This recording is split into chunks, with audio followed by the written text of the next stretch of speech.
شیطان قسم خورده ماست. چیزی که شیطان رو ناراحت میکنه توبه جوان هست. در سن جوانی توبه جوان بزرگترین توهین و سیلی و خنجر تو پیشانی ابلیس هست.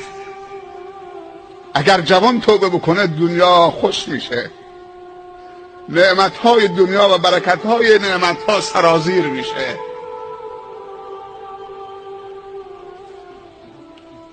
چون جوان توان گناه دارد، توبه پیرمرد به اندازه توبه جوانی که توان و قدرت گناه دارد و زمینه گناه دارد، زمین تا آسمان در قیمتشان تفاوت هست.